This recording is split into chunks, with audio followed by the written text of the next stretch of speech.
Merhabalar, kanalıma hoş geldiniz sevgili dostlar. Bu videoda sizlerle beraber ışıl ışıl bir bluz örüyoruz.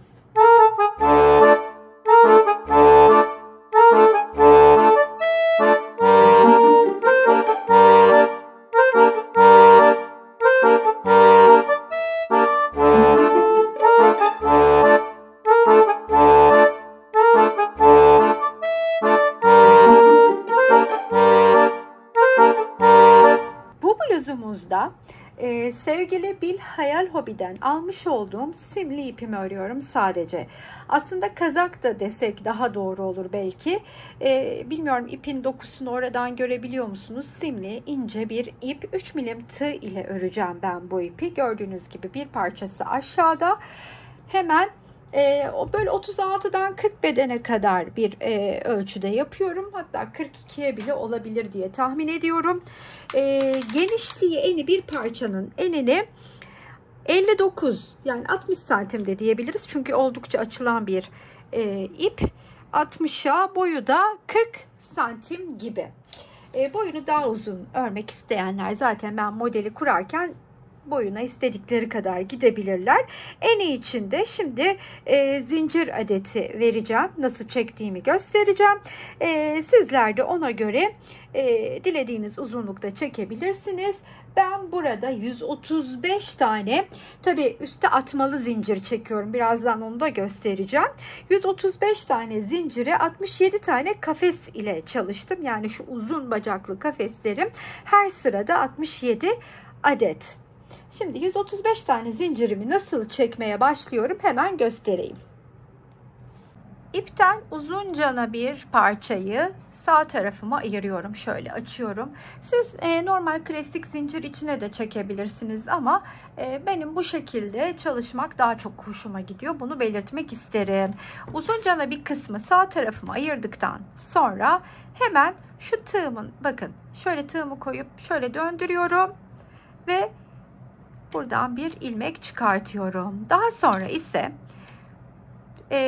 bu alttaki ipi, bakın alttan gelen ipi tığın üstüne alıyorum ve ikisini bir örüyorum. Bakın tığın üstüne ipi alıyorum, üstten parmağımdan gelen ipi içinden geçiriyorum, üstüne atıyorum, içinden geçiriyorum, üstüne atıyorum. Bu şekilde bakın. Biraz daha yaklaşalım şimdi. Üstüne attım, içinden geçirdim. Burada eğer elinizi bol bırakmayı başaramıyorsanız, şayet büyük bir numara, yani bütününde 3 milim kullanıyorsanız 3,5 milim tığ ile bu kısmını hazırlayabilirsiniz. Bu şekilde 135 adet örüp geleyim. Siz bu çektiğiniz zinciri üstünüzde de deneyerek de arttırıp eksiltebilirsiniz. Bunu da belirtmek isterim. 135 tane göstermiş olduğum şekilde zincirimi çektikten sonra hemen bir zincir çekip ters yüzünü çeviriyorum ve içinde bulunduğum noktaya, yani o sık iğnenin içine batıp bir ilmek çıkartıyorum. Birlikte ördükten sonra 1 2 zincir çekiyorum. Şöyle yükselip etrafında döndürüyorum. Bu ilmeği, ipi arkadan çıkartıp şöyle geçirip ikisini bir örüyorum ve bir zincir çektim. İpin üstüne 3 kere doladım. Bir tane, bakın altta hazırladığım yuvalardan ilk yandakini atlıyorum. Bakın şunu atlıyorum. Bir yanındakine 3 kere dolayıp 4 kere de çıktığım bacağı öreceğim. 1 2 3 ve 4. Bir zincir çekiyorum. 3 kere doluyorum. Şu yandaki yuvayı hemen atlayıp onun yanındakine batıyorum. 1 2 3 4. Bir zincir, 3 kere dola, yanındakine atla, hemen onun yanına 1 2 3 ve 4 tane çıkıp uzun bacaklarla oluşan kafesimi örüyorum. 3 doladım. 1 atladım yanındakine. 1, 2, 3 ve 4. Bu sırayı da bu şekilde kafeslerimi örerek geçeceğim. İlk bunun üstüne kurduğumda benim yaptığım zincire göre 67 kafesim olacak. Siz bu zinciri daha uzun yapıp kafes sayınızı arttırabilirsiniz. Hiç fark etmez.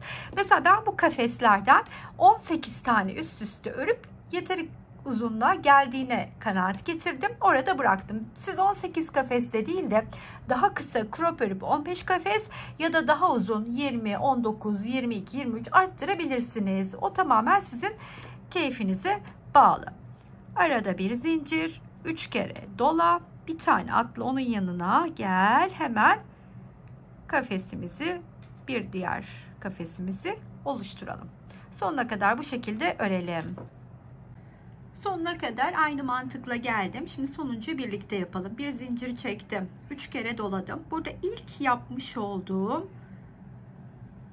sık iğne diyorum ben ona. Onun içine örüyorum. Ve hemen şimdi bir üste çıkacağız. Bir sıramız bizim yarım trabzanlarla oluşuyor. Bir zincir çektim. Döndürdüm. Tığın üstüne ipimi aldım. Şöyle pardon. Bir zincir çektim. Döndürdüm. Buraya geleceğim ya, tığın üstüne ipimi aldım. Buraya batıp içinden hemen çıkıyorum. Tığın üstüne ipimi alıyorum. Boşluğa geliyorum. Bu sefer kafesin hemen yarım trabzanımı örüyorum. Yani yarım trabzanla tığın üstüne ip alıp burada boşluğa geliyoruz. Burada trabzanın tepesine geliyorum. Hepsini bir örüyorum. Bazı yerlerde buna çakma sık iğne de deniyor. Fark etmez. Yarım trabzan, çakma sık iğne aynı. Tığın üstüne ipimi aldım. Boşluğa geldim. Bu sırada da bunu yaparak sonuna kadar ilerleyeceğiz. Bir boşluğa, bir trabzan üstüne yarım trabzanlar. İkinci sıraya şimdi ikinci sırayı da tamamlarken birlikte sonlandıralım istedim. Şimdi burada kafesin içine, trabzanın tepesine, yine kafesin içine, burada da bu trabzanın yine tepesine batıp yarım trabzanımızı ördük.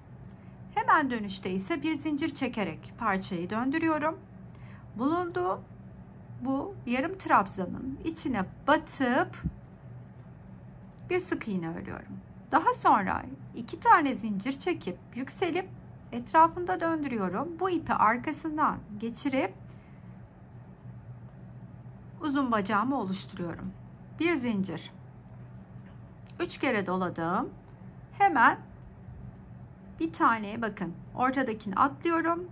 Bacağın üstüne gelenin tepesine uzun bir bacak, yani 3 dola 4 kere de çık trabzanımı örüyorum. Bunu da atladım. Bunda sıra. İşte modelim aynen bu şekilde ilerleyecek. Dilediğiniz uzunluğa kadar örebilirsiniz. Benimki 40 santimdi. 18 kafesle ulaştım. Bir parçayı tamamladım. Şimdi ikinci parçayı da aynı şekilde yapacağım. Daha sonra son bir işlemle her iki parçaya da birbirine ekleyip kolumuzu örmeye geçeceğiz. O zaman bu şekilde ilerleyelim istediğimiz uzunluğa kadar.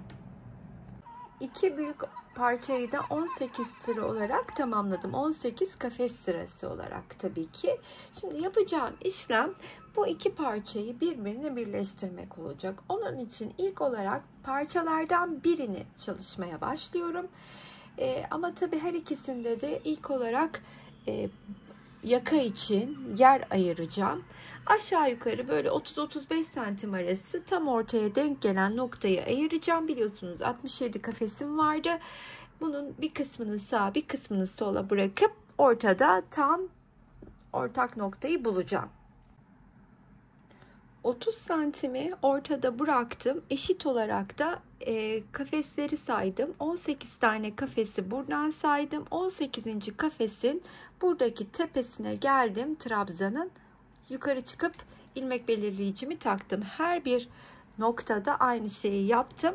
Yani bu benim karşılıklı birleşeceğim yer olacak. Burası da benim yaka oyuntum. İlmeğimi çıkarttım. Tığımın üstüne ipimi aldım. Bu köşeye geldiğimde şurada bakın hemen şu dibinden başlıyorum. Buraya bir tane yarım trabzanımı örüyorum. Daha sonra kafesin içine 3 tane yarım trabzan örüyorum. Ve buradaki geçiş noktalarına, şu tam olarak geçiş noktasına da bir tane, buna 2 tane biliyorsunuz şu kısımdaki, bakın tam olarak şuraya baktığınızda zaten 2 nokta olarak göreceksiniz. Bir tane buna, bir tane de buna batıyorum, örüyorum. Sonra tekrardan kafesin boşluğuna 3 tane yarım trabzan.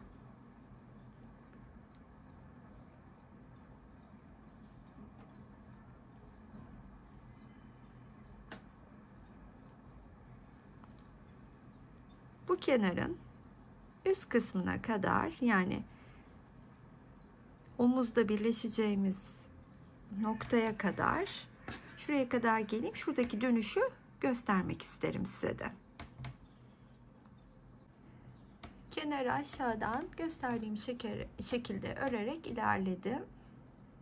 Aşağıdan yukarıya doğru yarım trabzanlarla bu omuzun, yani yaka kısmını ayıracağımız kısma kadar şöyle geldim bakın. Şimdi buradan dönüşte hemen yine bu kafesin içine 3 tane yarım trabzanımı örmüştüm. Buraya gene geliyorum. Bir tane yarım trabzan. Buraya da yukarıya da bir tane. Dönüşte olduğum için aynı noktaya bir tane daha batıyorum ki dönüşüm buradan rahat olsun diye. Daha sonrasında artık dönüşte zaten altta bulunan yarım trabzanların üstüne bir adet yarım trabzan örerek ilerliyoruz. Yani şu köşede 3 tane yarım trabzanla geçiş yaptım. Bu yarım trabzanları da şurada ilmek belirleyici ile ayırdığım yere kadar örüyorum. Buraya kadar yaklaştım. Şimdi bakın, yarım trabzanlarımı örmeye devam ediyorum. Ancak bu ilmek belirleyiciyi taktığım yerden itibaren artık sık iğne örmeye başlayacağız. Ta ki diğer ilmek belirleyiciyi taktığım noktaya kadar yaka kısmını sık iğne ile geçiyoruz. Sıradaki hemen bu takmış olduğum kısma da sık iğne örüyorum. Sonra yanındakine geçiyorum hemen.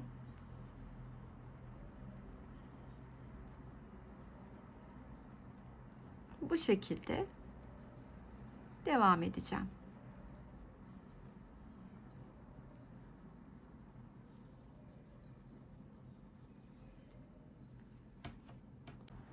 Buradaki ayırdığım kısma kadar yine yaklaştım. Ayırdığım kısmın içine de yine sık iğnemi örüyorum. Daha sonra yarım trabzanlarımı örmeye devam ediyorum. Çünkü yaka kısmındaki oyuntuyu tamamlamış olduk bu parçada. Artık buradan sonra diğer tarafta yaptığımın aynısını uyguluyor olacağım. Yarım trabzanlarla yan tarafın alt kısmını etek ucuna kadar örmeye devam ediyorum. Aynı gösterdiğim şekilde şuradaki köşeyi de yine 3 tane yarım trabzanla geçerek döneceğim. Kenarın sonuna geldim. Şimdi hemen buradaki başladığım bu kısma doğru yaklaşıyorum. Aynı mantıkla devam ediyorum. Sonuna kadar birlikte gelelim istedim. 3 tane yarım trabzanımı da örüyorum ve burada hemen dibine de bir tane yarım trabzanımı örüyorum. Sonrasında burada ipimi keseceğim. Bu parçayla işimizi tamamlamış olduk. Tamamlamış oldum. Hemen ördüğüm ön yüzünü değil, arka tarafını çevirerek Şöyle yaka kısmımız yukarıda kalacak şekilde önüme alıyorum parçayı. Bitirmiş olduğum parçayı. Şimdi örmeye, birleştirmeye başlayacağım diğer parçayı da ön yüzü bana bakacak şekilde alıyorum. Çünkü bunun kenarını geçerken artık diğer parçayla da birleşmeye başlayacağım. Aynen bu kenardan, şu alttan başlayacağım. Başlarken de hemen ilk olarak yan tarafı, şöyle bakın, şurayı birleştiriyor olacağız ve kol evimizi oluşturuyor olacağız. Ne kadar darlıkta ve genişlikte kol istiyorsanız ona göre kol evini ayarlamanızı tavsiye ederim. Ben şimdi kendim ne kadar ayırdığımı size göstereceğim.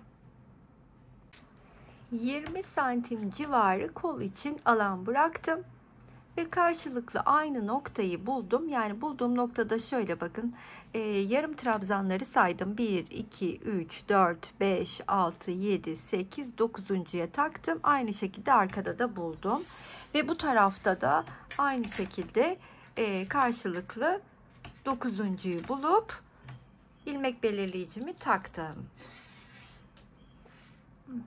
Şimdi ilmeğimi çıkardıktan sonra yandan, buradan şuraya kadar birleştirmeye başlayacağım.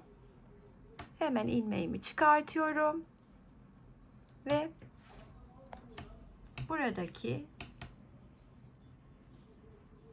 şu ilk başladığım noktaya karşı tarafta batarak bir yarım trabzanımı örüyorum. Daha sonra tığımdan çıkıyorum. Karşıdaki tam ona denk gelen örmüş olduğum yarım trabzanın içine batıp ilmeğimi içinden geçiriyorum. Tekrardan kafeslerin içine yarım trabzanlarımı örerken karşısında tam olarak denk gelen o yarım trabzanı vurup içinden geçiriyorum. Şimdi burada ikinciyi örüyorum kafesin içine ve hemen kafesin içindeki ikinciyi bulup battım. İçinden geçirdim. Kafesin içine üçüncüyü örüyorum. Çıktım. Hemen üçüncüyü, kafesin içindeki üçüncü yarım trabzanın içinden geçiriyorum. Şimdi sıra bu yarım trabzanlara ördüğüm 2 adette. Birini ördüm. Bakın hemen karşısındakini denk geleni bulup içinden geçirdim. Buraya diğerini örerken yine tam karşısındakini buldum. İşte bu mantıkla kol evine kadar birleştirmeye devam edeceğim.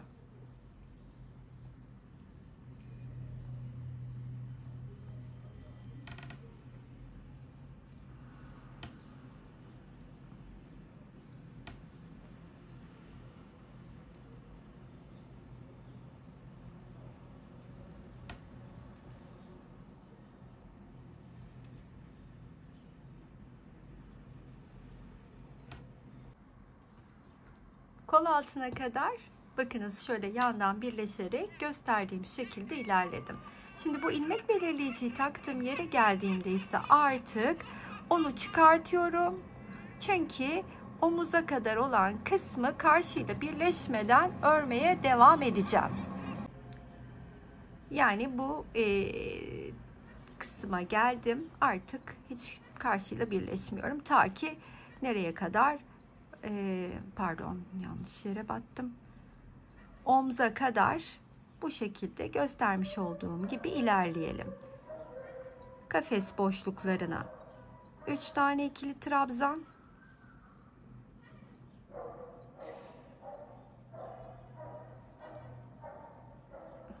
bu kısma geldiğimizde ise 2 tane.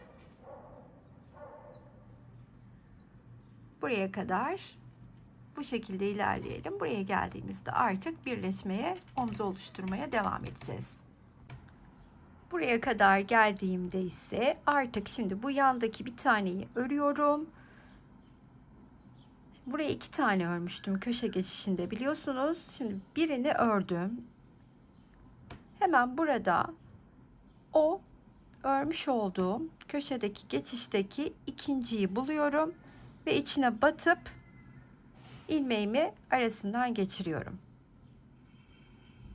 Aynı noktaya bir tane daha öreceğim. Tığdan çıkıyorum. Karşısındakinden batıp ilmeğimi geçiriyorum. Daha sonra artık bu omuzu karşılıklı birleştirmeye başlıyoruz. Hemen burada yarım trabzanımı örüp tığımdan çıkıyorum. Karşısındaki tam denk gelen yarım trabzanın içinden geçiriyorum. Örüyorum. Karşısındakinin içinden geçiriyorum. Aynı göstermiş olduğum tekniği buraya da uygulayalım. Ta ki burada ilmek belirleyici ile ayırdığımız yere kadar karşılıklı aynı noktaya geldiğimizde birleşmeyi bırakıp artık bu kısımdaki sık iğneyi öreceğiz. Buradaki ayırdığımız noktaya kadar, yani yakanın bu tarafta da geçişini yapıyor olacağız. Omuzdan da birleşerek bu ayırdığımız kısma kadar geldim. Tam ayırdığım kısmın olduğu yerde artık karşıyla birleşmeyi bırakıyorum ve diğer bu kısma kadar sık iğne örerek geçiş yapacağım. Aynı öbür parçada yaptığımız gibi. Nasıl? Her bir noktaya batıyorum. Sık iğnelerimi örüyorum. Daha sonra buraya gelip sık iğnelerimi tamamladığımda diğer parçadaki diğer omuzu birleştireceğiz. Buradaki yaka oyuntusunu da tamamladım. İlmek belirleyicinin olduğu yere de sık iğnemi ördüm. Şimdi artık hemen yanındaki, bunlar buradan da çıkartayım. Yanındaki yarım trabzanın üstüne yarım trabzan örerken karşıda bakın bunun hemen yanındakine batıyorum ve bu iki omuz birleştirmesini de yapmaya başlıyorum. Aynı mantıkla sonuna kadar, buraya kadar bunu da birleştirelim. Daha sonra kol evi için alan bırakacağız.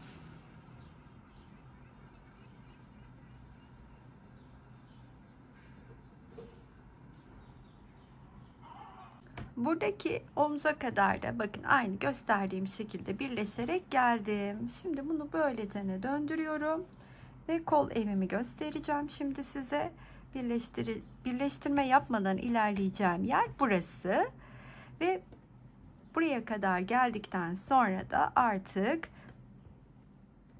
bu kısmı da birleştirerek yan tarafı oluşturacağız. Tamamlamış olacağız. Aynı göstermiş olduğum diğer tarafta yaptığımızın aynı işlemle devam ediyoruz. Hiçbir fark yok. Aşağı kadar da aynı mantıkla birleştirelim. Alt kısma kadar bu kenarı da birleştirdim. Şimdi tamamen ipi koparmadan etek kısmındayım. Biliyorsunuz alt kenarı her iki parçada da örmedik. Yan ve üstü örerek hem formu verdik. Şöyle göstereyim. Hem formu verdik hem de yanları birleştirmiş olduk. Şimdi ipimi burada koparmadan hemen bulunduğum noktada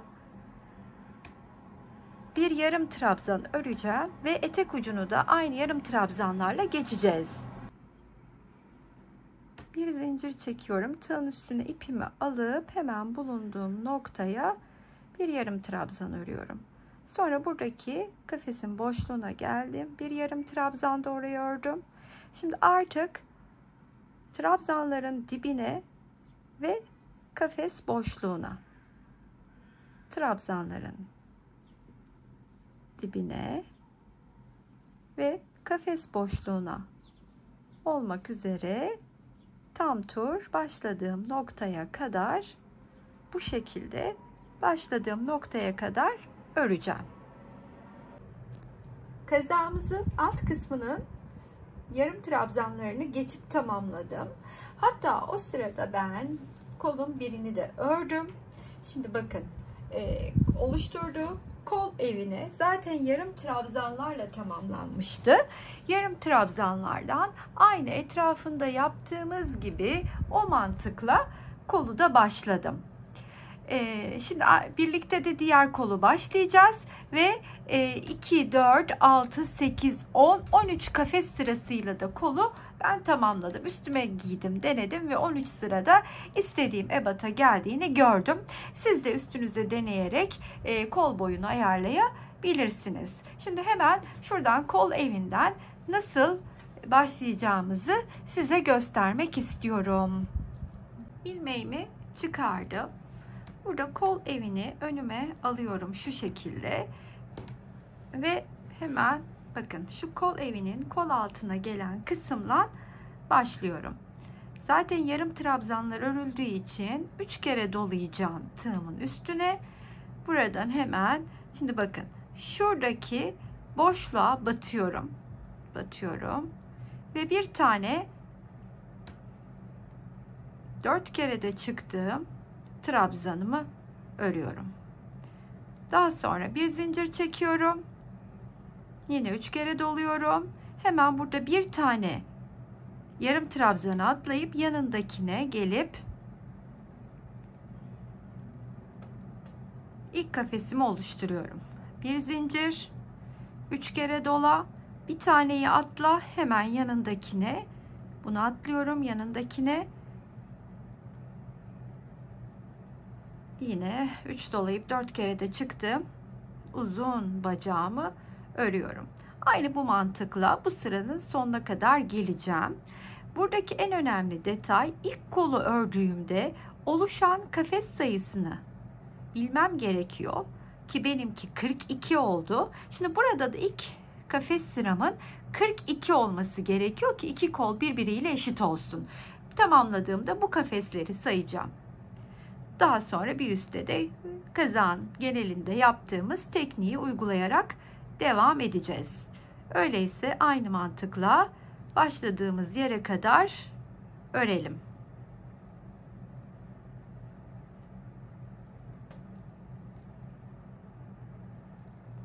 Bu sıranın sonuna geldim. 42 tane de kafesimi tamamlamış oldum. Şimdi burada ilk ördüğüm trabzanın tepesine batıp kaydırarak geliyorum. Üstüne şöyle. Daha sonra bir zincir çekiyorum. Aynı bulunduğum noktaya batıp bir yarım trabzan örüyorum. Daha sonra kafesin içine. Sonrasında kafesin içine ördükten sonra trabzanın tepesine, kafesin içine, trabzanın tepesine. Aynı kazağın genelindeki gibi devam ediyoruz. Şöyle göstereyim tamamladığım koldan. Bakın. Yarım trabzan kafes, yarım trabzan kafes. İstediğiniz uzunluğa kadar ben tekrar hatırlatayım. 13 sırada tamamladım. Siz de üstünüze deneyerek en istediğiniz kısmı bilek olur, fakir kol olur ya da kısa kollu bir bluz olarak da çalışabilirsiniz. Her türlü güzel olacaktır. Öyleyse bu kolu da tamamlayıp geliyorum.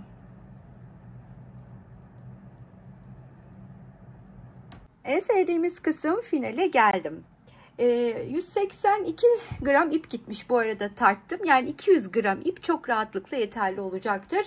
42 bedene kadar, şayet benim ördüğüm boylarda örerseniz. Boyunu söylemem gerekirse şöyle 43-44 santim diyebilirim. Enimiz ise 58-59 santim. 36'dan 42 bedene kadar çok rahatlıkla uygun olacaktır. Daha dar isteyenler veya da daha büyük isteyenler kafes sırasındaki sayıyı azaltıp çoğaltarak rahatlıkla bedenini değiştirebilirler. Oldukça örmesi keyifli ve pratik bir kazak oldu bence. Umarım sizlerin de hoşuna gitmiştir. Beğendinizse her zamanki gibi sizlerden bir kalbinizi rica ediyorum. Beğeni ve yorumlarınızı esirgemezseniz beni mutlu edersiniz. Hala abone değilseniz abone olmayı unutmayınız efendim. Buraya kadar izleyen herkese teşekkürler. Sıradaki videolarda görüşmek üzere. Hoşça kalın arkadaşlar.